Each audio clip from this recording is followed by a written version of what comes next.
Hello കൂട്ടുകാരെ, ഏതൊരു spiritual ജേർണിയിലുള്ളവർക്കും അല്ലെങ്കിൽ ട്വിൻ ജേർണിയിലാണെങ്കിലും ഒരു ഫെമിനൈൻ എനർജിയിലൊക്കെ ഉള്ളവർക്ക് കിട്ടുന്ന ഒരു ടാസ്കുകളിൽ പ്രധാനപ്പെട്ട ടാസ്ക്കാണ് അവരുടെ ഇന്നർ മസ്കുലൈനെ ബാലൻസ് ചെയ്യുക എന്നുള്ളത്.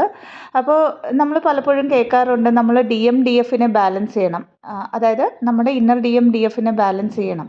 അപ്പോൾ ഈ DF എന്ന് പറയുന്നത് നമ്മുടെ ഡിസ്റ്റോർട്ടഡ് എനർജിയിൽ നിന്ന് നമ്മൾ ഡിവൈൻ എനർജിയിലേക്ക് കൊണ്ടുവരും. അതേപോലെ തന്നെ നമ്മുടെ ഉള്ളിലെ തന്നെ ആ ഒരു മസ്കുലൈൻ എനർജീനെ നമ്മൾ ആ ഒരു ഡിവൈൻ എനർജിയിലേക്ക് കൊണ്ടുവന്നിട്ടാണ് മേർജ് ചെയ്യുന്നത്. അപ്പോൾ ഇവിടേക്ക് വരാനായിട്ട് നമുക്ക് നമ്മളുടെ ദൈനംദിന ജീവിതത്തിൽ എന്തൊക്കെ കാര്യങ്ങൾ ചെയ്യാൻ പറ്റും? കാരണം ഓവർനൈറ്റിൽ നമുക്ക് ഈ ഒരു DMDF ബാലൻസിങ് എന്ന് പറയുന്നത് അച്ചീവ് ചെയ്യാൻ പറ്റില്ല. അത് എന്നും നമ്മൾ ചെയ്യുന്ന കുറേ പ്രാക്ടീസുകളിലൂടെ ആയിരിക്കും നമ്മൾ അവിടെ വരെ എത്തുന്നത്. അപ്പോൾ ഒരു ഡിവൈൻ മസ്കുലൈൻ എനർജിയുടെ ക്വാളിറ്റീസ് നിങ്ങൾക്കൊക്കെ അറിയാം, പല വീഡിയോകളിലൊക്കെ നിങ്ങൾ കേട്ടിട്ടുണ്ട്.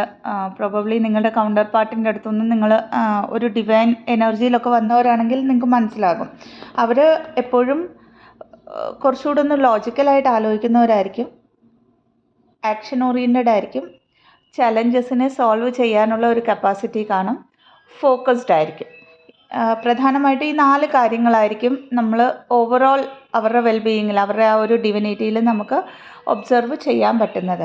അപ്പോൾ ഇതിനെ നമ്മൾ നമ്മളുടെ ലൈഫിൽ എങ്ങനെ പ്രാവർത്തികമാക്കാമെന്ന് മനസ്സിലാക്കാം.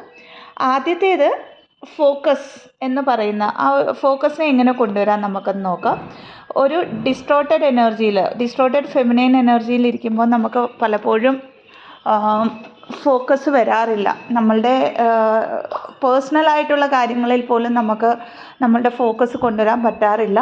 അപ്പോൾ ഇതിന് മെയിനായിട്ടുള്ള കാരണം നമ്മളുടെ ആ ഒരു ഡിസ്റ്റോർട്ടഡ് എനർജിയാണ്. അപ്പോൾ ഇവിടെ നമ്മൾ പല സ്പിരിച്വൽ പ്രാക്ടീസുകൾ ചെയ്യുമ്പോൾ നമ്മൾക്ക് നമ്മളിലേക്ക് ഫോക്കസ് കൊണ്ടുവരാൻ പറ്റും. നമ്മളിലേക്ക് ഫോക്കസ് കൊണ്ടുവരിക എന്ന് പറഞ്ഞാൽ നമ്മുടെ എനർജീനെ നമ്മളിലേക്ക് റീഡയറക്റ്റ് ചെയ്യാൻ പറ്റും. പ്രത്യേകിച്ചും നമ്മൾക്ക് ഫോക്കസ് കിട്ടാനായിട്ട് തേർഡ് ഐയിൽ കൂടുതലായിട്ട് വർക്ക് ചെയ്യുക, എല്ലായ്പ്പോഴും നമ്മുടെ എനർജീനെ റീഡയറക്റ്റ് ചെയ്യുക. ഇപ്പോൾ പറഞ്ഞ പോലെ ഉദാഹരണത്തിന് നമ്മൾ മറ്റുള്ളവരെന്ത് പറയുന്നു എന്നുള്ളതിലേക്ക് നമ്മൾ ശ്രദ്ധിക്കുമ്പോൾ, അല്ലെങ്കിൽ ഈവൻ നമ്മളുടെ ഫാമിലി മെമ്പേഴ്സ് ആയിരിക്കും, ചെറിയൊരു ഉദാഹരണം പറയുകയാണ്, എന്തെങ്കിലും പറയുമ്പോൾ നമ്മൾ അവിടേക്ക് ഇമോഷൻ ഇൻവെസ്റ്റ് ചെയ്യുമ്പോൾ നമ്മളുടെ എനർജിയുടെ ഡയറക്ഷൻ മാറി അല്ലേ? അതായത് നമ്മളവിടെ വിഷമിക്കുകയാണ്, അല്ലെങ്കിൽ പെയിനിൽ വരും, അല്ലെങ്കിൽ അവിടെ ഒരു ആൻസർ കൊടുക്കാൻ പോവും, അവിടെ ഒരു ആങ്കറിലേക്ക് വരും, ദേഷ്യത്തിലേക്ക് വരും. ഇതൊക്കെ നമ്മളവിടെ എന്ത് ചെയ്താലും നമ്മുടെ എനർജി എന്ന് പറയുന്നത്, നമ്മുടെ ഗ്രൂത്തിന് വേണ്ടി ഉപയോഗിക്കേണ്ട എനർജീനെ നമ്മളവിടേക്ക് റീഡയറക്റ്റ് ചെയ്തിട്ട് ആവശ്യമില്ലാത്ത ഒരു ഇമോഷനിലേക്ക് നമ്മൾ ഇൻവെസ്റ്റ് ചെയ്തു. അതല്ല വേണ്ടത്. നമുക്ക് എന്താണ് വേണ്ടത്? അതായത് നമ്മുടെ വേർത്ത് നമുക്കറിയാം. ഞാൻ ആരുടെയും ഒരു അഭിപ്രായത്തിന്, അതായത് മറ്റുള്ളവരുടെ ഒരു ഇമോഷൻ്റെ അനുസരിച്ച്, അവരുടെ ആ ഒരു സംസാര രീതി അനുസരിച്ച് നമ്മുടെ ഇമോഷൻസ് വ്യതിചലിക്കുന്നുണ്ടെങ്കിൽ മനസ്സിലാക്കുക, നമ്മുടെ ഇമോഷൻസിൻ്റെ താക്കോൽ അവരുടെ കയ്യിലാണ്, എനർജിയുടെ താക്കോൽ അവിടെയാണ്. അപ്പോൾ ഇത് ഒറ്റയടിക്ക് നമുക്ക് മാറ്റാൻ പറ്റില്ല. ഓരോ പ്രാവശ്യം നമ്മൾ പ്രാക്ടീസ് ചെയ്തുകൊണ്ട് മേ ബി ഇനിഷ്യലി നമ്മൾ പെട്ടെന്ന് ബ്ലാസ്റ്റ് ആവുന്ന ഒരു സ്റ്റേജ് ആയിരിക്കാം, പിന്നെ അത് കഴിഞ്ഞ് പതിയെ അതിന് ആൻസർ കൊടുക്കുന്ന സ്റ്റേജ്, അത് കഴിഞ്ഞിട്ട് അതിന് ആൻസർ കൊടുക്കേണ്ട ആവശ്യമില്ല എന്ന് മനസ്സിലാക്കുന്ന ഒരു സ്റ്റേജ്. അപ്പോൾ ഇത് സ്റ്റേജ് വൈസ് ആയിരിക്കും നടക്കുക. കണ്ടിന്യൂസ് ആയിട്ട് ഇത് പ്രാക്ടീസ് ചെയ്യുക. ഇതിനായിട്ട് നമ്മളെപ്പോഴും അവയർനെസ്സിലിരിക്കുക, എൻ്റെ എനർജി ഞാൻ എവിടെ കൊടുക്കണോ അവിടെ മാത്രമേ ഞാൻ കൊടുക്കുള്ളൂ എന്നുള്ള രീതിയിൽ. ഓക്കെ. രണ്ടാമത്തേത്, നമ്മുടെ ലോജിക്കൽ സൈഡിൽ നമ്മൾ വർക്ക് ചെയ്യണം. ഒരു ഫെമിനൈൻ എനർജി എന്ന് പറയുമ്പോൾ ഇമോഷണൽ ആയിരിക്കും, നമുക്കൊക്കെ അറിയാം. അപ്പോൾ ലോജിക്കൽ സൈഡിൽ വർക്ക് ചെയ്യണമെന്ന് പറയുന്നത് എന്തുകൊണ്ടാണെന്ന് പറഞ്ഞാൽ, നമ്മളൊക്കെയും സ്പിരിച്വൽ ബീയിങ്സ് ആണ്, ഹ്യൂമൻ എക്സ്പീരിയൻസ് എടുക്കാൻ വന്നിട്ടുള്ള സ്പിരിച്വൽ ബീയിങ്സ് ആണെന്ന് മനസ്സിലാക്കുക. അതായത് മനുഷ്യരൂപത്തിൽ 3D ലൈഫിൽ ആ ഒരു 3D ലൈഫിൻ്റെ എക്സ്പീരിയൻസ് എടുക്കാൻ വന്നിട്ടുള്ള സ്പിരിച്വൽ ബീയിങ്സ് ആണ്. അപ്പോൾ ഇവിടെ നമ്മൾക്ക് രണ്ടുകൂടെ ബാലൻസ് ചെയ്യേണ്ട ഒരു ടാസ്ക്കാണ് ദൈവം തന്നിട്ടുള്ളത്. അതായത് 3D ലൈഫിൽ എക്സിസ്റ്റ് ആവാനുള്ള കാര്യങ്ങളിലേക്കും നമ്മൾ ശ്രദ്ധിക്കണം. പക്ഷെ നമ്മുടെ ബേസ് എപ്പോഴും നമ്മളുടെ സ്പിരിച്വാലിറ്റി ആയിരിക്കണം. അതായത് നമ്മൾ ചെയ്യുന്ന സ്പിരിച്വൽ കാര്യങ്ങളായിരിക്കണം നമ്മളുടെ ബേസ്. ഇത് പറയാനുള്ള കാരണം നമ്മൾ ഫെമിനൈൻ എനർജി ആണെന്ന് മനസ്സിലാക്കിയപ്പോൾ നമ്മൾ കൗൺസിലിംഗ് ഒക്കെ എടുക്കുമ്പോൾ കുറേ എക്സ്പീരിയൻസുകളാണ് കേട്ടോ. ആൾക്കാർ പറയാറുണ്ട്, ഞാൻ രാവിലെ തൊട്ട് വൈകിട്ട് വരെ മെഡിറ്റേഷൻ ചെയ്യുന്നുണ്ട്. ഞാൻ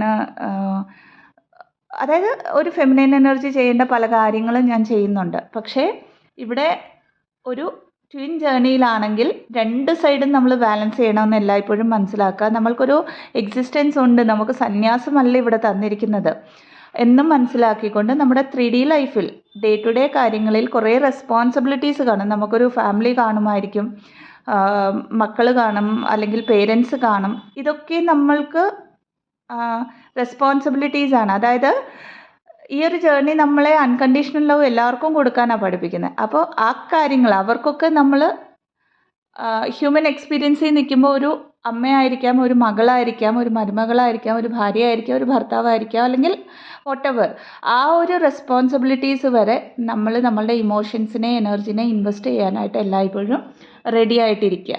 അതേപോലെ തന്നെ നോ പറയേണ്ടടുത്ത് നോ പറയാനും പഠിക്കണം.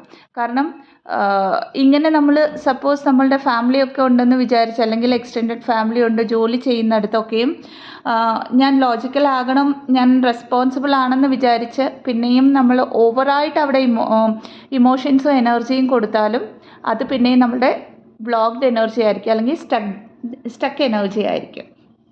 അതേപോലെ തന്നെ ഇവിടെ നമ്മൾ നമ്മളുടെ ഈഗോയിൽ, ഇൻസെക്യൂരിറ്റീസിൽ, ഫിയേഴ്സിൽ, ആങ്കറിൽ ഒക്കെ വർക്ക് ചെയ്യണം. ഇതിനു മുമ്പ് പറഞ്ഞ ഉദാഹരണത്തിൽ പറഞ്ഞ പോലെ തന്നെ എവിടെ എപ്പോൾ എത്രത്തോളം നമ്മൾ ഈ ഇമോഷൻസ് ഇൻവെസ്റ്റ് ചെയ്യണമെന്നുള്ളത് നമ്മളുടെ കയ്യിലായിരിക്കണം, അതിൻ്റെ ആ ഒരു റിമോട്ട് അല്ലെങ്കിൽ താക്കോല്. കാരണം ഒരു ഫെമിനൈൻ എനർജിക്കും ഒരു distorted masculine energy and distorted feminine energy, അതായിരിക്കും ബെറ്റർ വേർഡ്.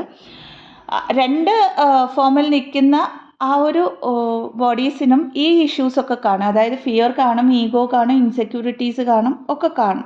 അപ്പോൾ ഒരു സ്പിരിച്വൽ അവേക്കനിങ്ങിൽ വരുമ്പോൾ നമ്മൾ ഇതിനെയൊക്കെ സപ്രസ് ചെയ്യണമെന്നല്ല നമ്മളുടെ ജേർണി പഠിപ്പിക്കുന്നത്.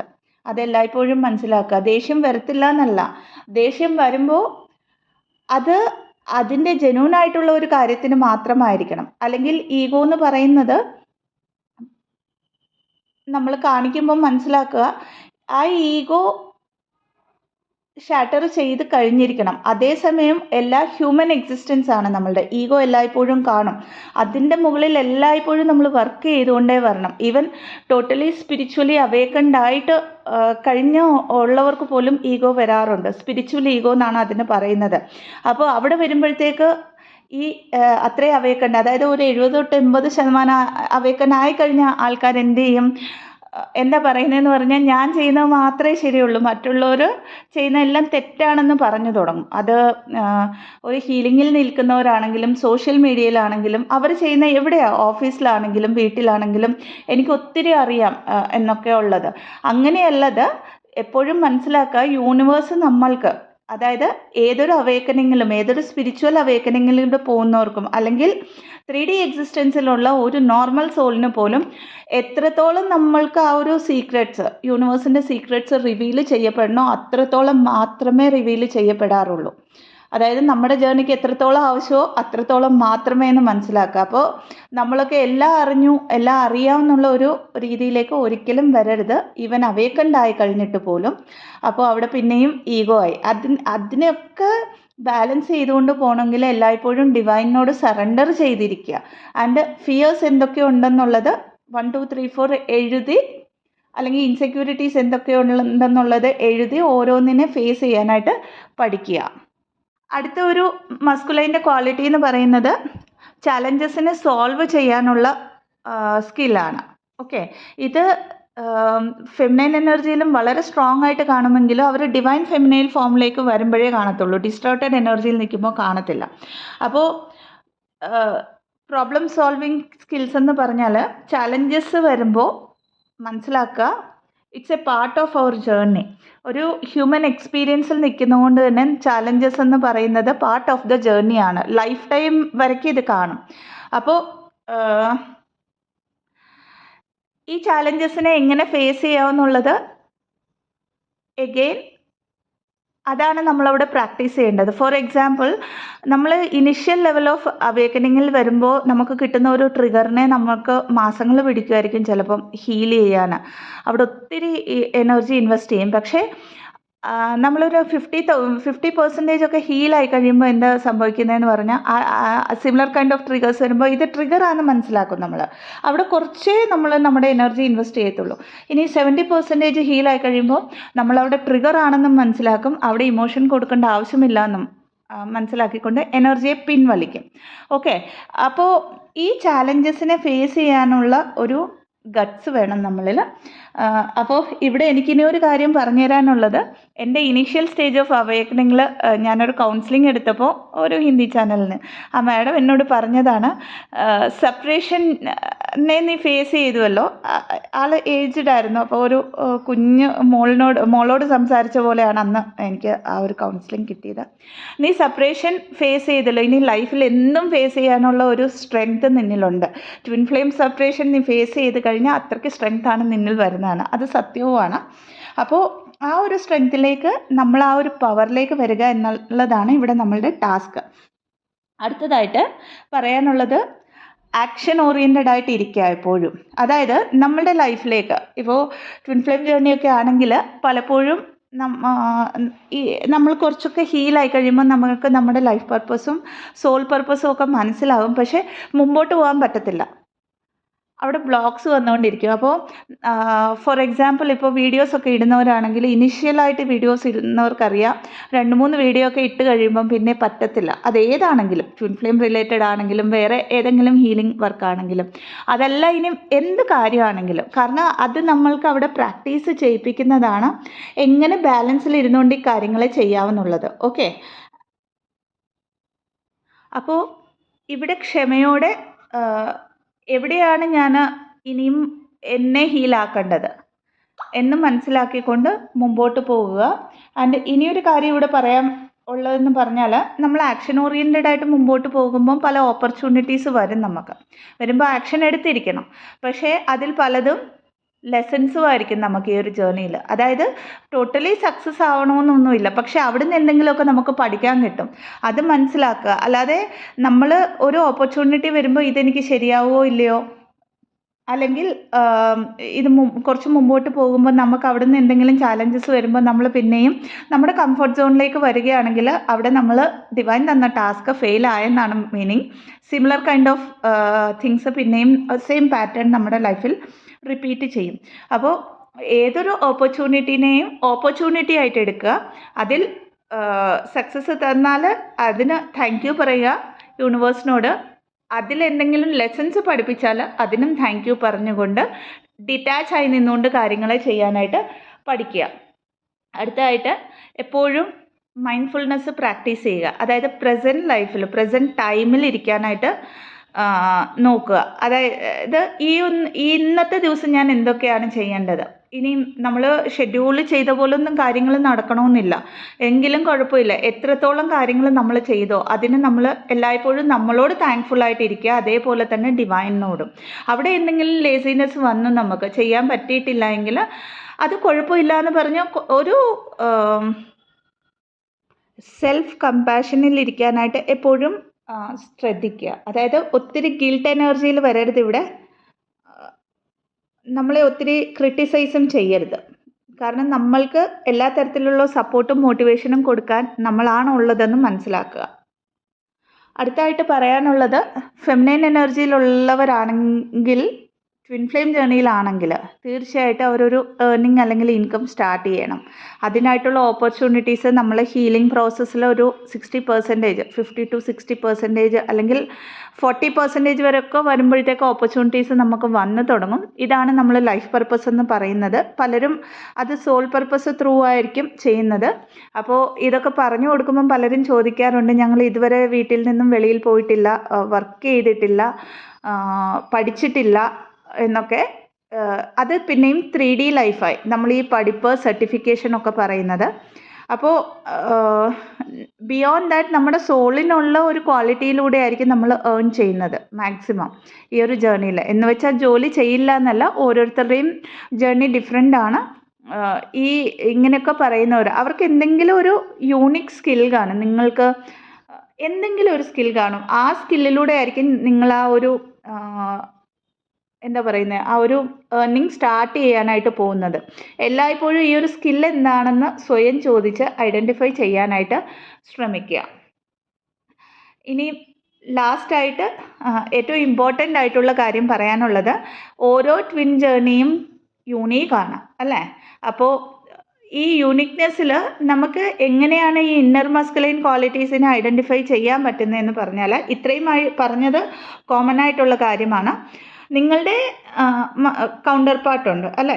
ആ കൗണ്ടർ പാർട്ട് നിങ്ങൾക്ക് കോൺവെർസേഷനിൽ, ഒരു സംഭാഷണത്തിൽ പറയുന്ന കാര്യങ്ങൾ അല്ലെങ്കിൽ മെസ്സേജ് അയക്കുമ്പോൾ അതിലൊക്കെയും ഹിഡൻ ആയിട്ട് പല കാര്യങ്ങൾ കാണും. നിങ്ങളിൽ ഇത് ചെയ്യൂ, അല്ലെങ്കിൽ നിങ്ങൾ ഗൈഡ് ചെയ്യുന്നുണ്ടായിരിക്കും. ബേസിക്കലി പറയാൻ ഉദ്ദേശിച്ചത് അതാണ്. അത് നിങ്ങൾക്ക് സ്ട്രെയിറ്റ് ഇങ്ങനെ വായിക്കുമ്പോൾ നിങ്ങൾക്ക് ട്രിഗറായിട്ടായിരിക്കാം തോന്നുന്നത്. പക്ഷേ അവരിലുള്ള ക്വാളിറ്റീസ് നിങ്ങൾ മനസ്സിലാക്കി എഴുതുക. അതായത് നിങ്ങൾ അവരോട് സംസാരിക്കുമ്പോൾ അല്ലെങ്കിൽ അവരെക്കുറിച്ച് ഓർക്കുമ്പോൾ, എൻ്റെ കൗണ്ടർ പാർട്ടിന് ഈ ക്വാളിറ്റീസ് ഉണ്ട്, ആൾ ഭയങ്കര സൊസൈറ്റിയിൽ പേരുള്ള ഒരാളാണ്, കാശുണ്ടാക്കുന്നു, ജോബിൽ സെറ്റിൽഡ് ആണ്, അല്ലെങ്കിൽ ഫോക്കസ്ഡ് ആണ്, ലോജിക്കലാണ്, ഇങ്ങനെ പല പല പല ക്വാളിറ്റീസ് കാണും. അതെഴുതിയിട്ട് നമ്മളിലുള്ള മൈനസ് എന്ന് വിചാരിക്കുന്ന കാര്യങ്ങൾ നമ്മൾ എഴുതുക. അതേ പേപ്പറിൻ്റെ റൈറ്റ് സൈഡിൽ മസ്കുലൈൻ എനർജിയുടെ ഡീറ്റെയിൽസ് എഴുതുക, ലെഫ്റ്റ് സൈഡിൽ ഫെമിനൈൻ എനർജി, അതായത് നിങ്ങളുടെ ഡീറ്റെയിൽസ് എഴുതുക. എന്നിട്ട് ഈ കാര്യങ്ങളെ നിങ്ങൾ പ്ലസ് ചെയ്യാനായിട്ട് നോക്കുക. അതായത് ഈ കാര്യങ്ങളെ നിങ്ങൾ അപ്ഗ്രേഡ് ചെയ്യാനായിട്ട് നോക്കുക. ലോജിക്കലി പറയുകയാണ് അപ്ഗ്രേഡ് എന്ന്. കാരണം അതൊക്കെ നിങ്ങളുടെ കൗണ്ടർ പാർട്ട് പഠിപ്പിച്ചുകൊണ്ടിരിക്കുകയാണ്. ഇതിലൊക്കെ നീ വരണം എന്നുള്ള രീതിയിൽ. അങ്ങനെ മനസ്സിലാക്കിക്കൊണ്ട് നമ്മളിൽ വർക്ക് ചെയ്താൽ നമ്മളുടെ ഇന്നർ മസ്കുലൈനെ നമുക്ക് ബാലൻസ് ചെയ്യാനായിട്ട് പറ്റും. അപ്പോൾ ഇത്രയുമാണ് എൻ്റെ ഒരു എക്സ്പീരിയൻസിൽ നമ്മളുടെ മസ്കുലൈൻ എനർജീനെ ബാലൻസ് ചെയ്യാനായിട്ടുള്ള കാര്യങ്ങൾ. നോക്കൂ, ഒരു കാര്യം, ഈ ഒരു ജേർണിയിലെന്ന് പറഞ്ഞാൽ ഓരോ കാര്യവും പ്രോസസ്സാണ്. നമ്മൾ 1-2-3 ദിവസം ചെയ്തിട്ട് വിട്ടാൽ പിന്നെയും അതിനൊരു ഫലം വരത്തില്ല. ഡേ ടു ഡേ പ്രാക്ടീസാണിത്. എന്നും നമ്മൾ ഈ പ്രാക്ടീസ് ചെയ്തുകൊണ്ട് പോയാൽ മാത്രമേ ഏതൊരു കാര്യത്തിനും നമുക്ക് ഒരു ഫ്രൂട്ട്ഫുൾനെസ് അല്ലെങ്കിൽ ഒരു ഫലം വരത്തുള്ളൂ. അപ്പോൾ ഇൻഫർമേഷൻ ഹെൽപ്ഫുൾ ആണെങ്കിൽ ചാനലിനെ ലൈക്ക് ചെയ്യാവുന്നതാണ്, ഷെയർ ചെയ്യാവുന്നതാണ്, സബ്സ്ക്രൈബ് ചെയ്യാവുന്നതാണ്. ഇനിയൊരു റിക്വസ്റ്റ് ഉണ്ട്. ഞാൻ ഡിസ്ക്രിപ്ഷൻ ബോക്സിൽ ഒരു വാട്സപ്പ് നമ്പർ കൊടുത്തിരിക്കുന്നത് ഓൺലി ഫോർ പെയ്ഡ് കൗൺസിലിങ്സിനാണ്, അല്ലെങ്കിൽ പെയ്ഡ് സെഷൻസിനാണ്. പിന്നെയും കേൾക്കുക, ഓൺലി ഫോർ പെയ്ഡ് സെഷൻസിനാണ്. എടുത്തു പറയാനുള്ള കാരണം എന്താണെന്ന് പറഞ്ഞാൽ, നിങ്ങൾക്ക് ഈ ചാനലിൽ ഓൾമോസ്റ്റ് എനിക്ക് തോന്നുന്നു ഒരു 350 വീഡിയോസ് ലൈവും കൂടെ കൂട്ടി ഉണ്ട്. ഈ ജേർണിയെക്കുറിച്ച് എൻഡ് ടു എൻഡ് കാര്യങ്ങൾ ഇതിൽ പറഞ്ഞിട്ടുണ്ട്. നിങ്ങൾക്ക് അവേക്കനിങ്ങിലേക്ക് വരുമ്പോൾ അത്യാവശ്യമായിട്ട് നിങ്ങൾക്ക് പഠിക്കാനുള്ള ഏകദേശം കാര്യങ്ങൾ എൻ്റെ എക്സ്പീരിയൻസും മറ്റുള്ളവരോട് സംസാരിക്കുമ്പോൾ ഉള്ള എക്സ്പീരിയൻസും കൂടെ ഉള്ള കാര്യങ്ങളാണ് ഇതിൽ പറഞ്ഞിരിക്കുന്നത്. അപ്പോൾ അതല്ലാതെ ഞാൻ ഇടയ്ക്കൊക്കെ ലൈവിൽ വരാറുണ്ട്. നിങ്ങളുടെ ചോദ്യങ്ങൾക്കുള്ള ഉത്തരങ്ങൾ എനിക്കറിയാവുന്ന കാര്യങ്ങൾ പറഞ്ഞു തരാനായിട്ട് ശ്രമിക്കാറുണ്ട്. അപ്പോൾ പറഞ്ഞു വന്ന എന്താന്ന് പറഞ്ഞാൽ, വലിയ വലിയ സ്റ്റോറീസ് എനിക്ക് അയച്ചു തന്നാൽ അത് ആവശ്യമില്ലാതെ ഞാൻ വായിക്കുമ്പോൾ ഞാൻ മാനിഫെസ്റ്റ് ചെയ്ത പോലെയാണ് നിങ്ങളുടെ ലൈഫിലേക്ക്. അതേപോലെ ഈ ഒരു എനർജിയിലേക്ക് വരാൻ ഞാൻ ഒത്തിരി കഷ്ടപ്പെട്ടിട്ടുണ്ട്. ഒത്തിരി അങ്ങ് വന്നിട്ടുണ്ടെന്നൊന്നുമല്ല. അപ്പോൾ നിങ്ങളുടെ ആ ഓരോ സ്റ്റോറീസ് വായിക്കുമ്പോഴും എൻ്റെ എനർജിയിലും ഫ്ലക്ച്വേഷൻ വരാറുണ്ട്. അപ്പോൾ അത് ദയവ് ചെയ്ത് മനസ്സിലാക്കിയിട്ട് എനിക്ക് കൂടുതൽ അങ്ങനെ സ്റ്റോറീസ് അയച്ചു തരരുത്. നിങ്ങൾക്ക് പെയ്ഡ് കൗൺസിലിംഗ് സെഷൻസ് വേണമെങ്കിൽ എന്നെ ആ നമ്പറിലേക്ക് കോൺടാക്റ്റ് ചെയ്യാം. അതല്ല എങ്കിൽ ഞാൻ ലൈവിൽ വരുന്ന സമയത്ത് നിങ്ങൾക്ക് ക്വസ്റ്റ്യൻസ് ചോദിക്കാവുന്നതാണ്. അതല്ലെങ്കിൽ ഏതെങ്കിലും ഒരു വീഡിയോയുടെ താഴെ കമൻ്റായിട്ട് ഇട്ടാലും അത് ഈ ഒരു കണ്ടൻറ്റിൽ നമ്മൾ കൂടുതലായിട്ട് പറയാത്ത കാര്യമാണെങ്കിൽ, കാരണം കോമൺ ആയിട്ട് ചോദ്യങ്ങൾ വരാറുണ്ട് ഈ ഇടയ്ക്ക്. ഇവിടെ എന്നും പറയുന്ന കാര്യങ്ങൾ പിന്നെയും ചോദ്യമായിട്ട് ഇടുമ്പോഴാണ്, ഞാൻ കമൻ്റായിട്ട് വരുമ്പോഴാണ് അതിന് ആൻസർ പറയാത്തത്. അപ്പോൾ മനസ്സിലാക്കുക, എല്ലാ എനർജിയാണ്. ഇപ്പം അത്രയും എനർജി എഫേർട്ടും വെച്ചിട്ടാണ് നമ്മൾ ഈ സോൾ പർപ്പസ് ഒക്കെയും ചെയ്യുന്നത്. അത് ദയവേതും മനസ്സിലാക്കുക. അങ്ങനെ കമൻ്റായിട്ട് തരികയാണെങ്കിൽ തീർച്ചയായിട്ടും ഇൻക്ലൂഡ് ചെയ്യാനായിട്ട് ശ്രമിക്കുന്നതാണ്. ദയവ് ചെയ്ത് മനസ്സിലാക്കുക. ഓക്കെ.